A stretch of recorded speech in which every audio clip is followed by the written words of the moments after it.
और एक बार फिर से हैदराबाद के इलाके इरम मंजिल में कानून साज असेंबली और काउंसिल की नई इमारतों के ताल्लुक से आपको बता दें कि तामीर के लिए आज संग बुनियाद रखा जा रहा है। वजीर आला केसीआर के हाथों संग बुनियाद रखा जाएगा। इस सिलसिले में भूमि पूजन का आगाज हो चुका है। मौजूदा असेंबली को 1905 ईस्वी से 1913 के दौरान तामीर किया गया था। 1952 में आंध्र प्रदेश बन जाने के बाद पहला असेंबली सेशन मौजूदा असेंबली की इमारत में हुआ था। उधर नई असेंबली इमारत बनाने के लिए सकाफती वर्षों की हैसियत रखने वाली इमारत को तोड़ने की मुखालिफत की जा रही है। एहतजाजी मुजाहरे किए जा रहे हैं। कुछ समाजी कारकुनान ने इस जिम्न में अदालत से रुजू किया है। आपको बता दें कि इरम मंजिल की इमारत नवाब सफदरजंग मुशीरुद्दौला फखरुल मुल्क ने पहाड़ी पर बनाई थी। इसी हवाले से बातचीत करेंगे। हमारे साथ हमारे नुमाइंदे हैदराबाद से जुड़ रहे हैं संजय तिवारी। संजय तिवारी, एक तरफ भूमि पूजन का आगाज हो गया और दूसरी तरफ इस इमारत को तोड़ने को लेकर मुखालिफत का सिलसिला भी जारी है। बिल्कुल सना, जाहिर तौर पर ये जो सेक्रेटरीट की इमारत है वो उनको तोड़ा जाएगा और तोड़ने के बाद नई इमारत बनाई जाएगी। इसी बात को लेकर विरोध हो रहा है। तकरीबन 400 करोड़ रुपया ये इमारतों को बनाने में खर्च आएगा।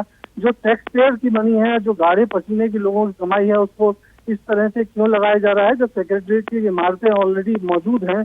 और आंध्र प्रदेश तो जैसे कि एपी रीऑर्गेनाइजेशन एक्ट के मुताबिक जो सेक्रेटरीट जो सचिवालय है वो 2 पार्ट में डिवाइड किया गया था। कुछ पार्ट आंध्र प्रदेश को और कुछ पार्ट तेलंगाना को दिया गया था। लेकिन अभी जो फिलहाल जो आंध्र प्रदेश में सत्ता परिवर्तन हुआ और जगन मोहन रेड्डी ने ये तय किया कि सेक्रेटेरिएट जो हैदराबाद में है उसको वो खाली कर देंगे। तो जो इमारतें आंध्र प्रदेश सरकार के कब्जे में थी वो खाली हो गई हैं, यानी काफी स्पेस क्रिएट हो गया है और आराम से यहाँ पर शासन का जितने भी डिपार्टमेंट वो काम कर सकते हैं। उसके बावजूद इनको तोड़ा जा रहा है। तो ये एक सवाल है। और जैसे कि हमें जानकारी मिली है कि वास्तु के हिसाब से केसीआर चाहते हैं कि वास्तु के हिसाब से जो है नया सचिवालय बने और वो ज्योतिष के नियमों के हिसाब से हो। तो ये एक तरह का कि जो उनकी इस तरह की जो कोशिश है उसको लेके तमाम क्रिटिसाइज हो रहे हैं। और जो विपक्षी दल है उनका कहना है कि सिर्फ अपने जो उनकी सोच है उस सोच को पूरा करने के लिए 400 करोड़ रुपया पानी में बहाने की कोशिश कर रही है। संजय, एक सवाल यहाँ पर ये उठता है कि जिस सकाफती हैसियत इस इमारत को इरम मंजिल को हासिल है,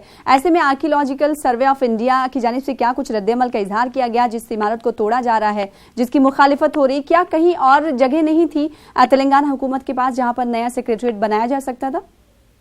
मुख्यमंत्री का मानना है कि जहाँ जो सेक्रेटेरिएट है उसके पास में ही विधानसभा भी होनी चाहिए और इसीलिए वो इन दोनों जगहों पर ये नजदीक पड़ते हैं। तो इस वजह से यहाँ पर वो निर्माण करना चाहते हैं। और वो एरा मंजिल जो है वो प्राचीन इमारत है और उसको सुरक्षा को लेकर जो तमाम एनजीओ हैं और समाज सेवी संगठन हैं, इसके अलावा जो पुरातत्व शास्त्री हैं, वो लोग इसका विरोध कर रहे हैं। उनका कहना है कि ये इस तरह से इमारत का संरक्षण होना चाहिए, उसको तोड़ने की कोशिश क्यों हो रही है।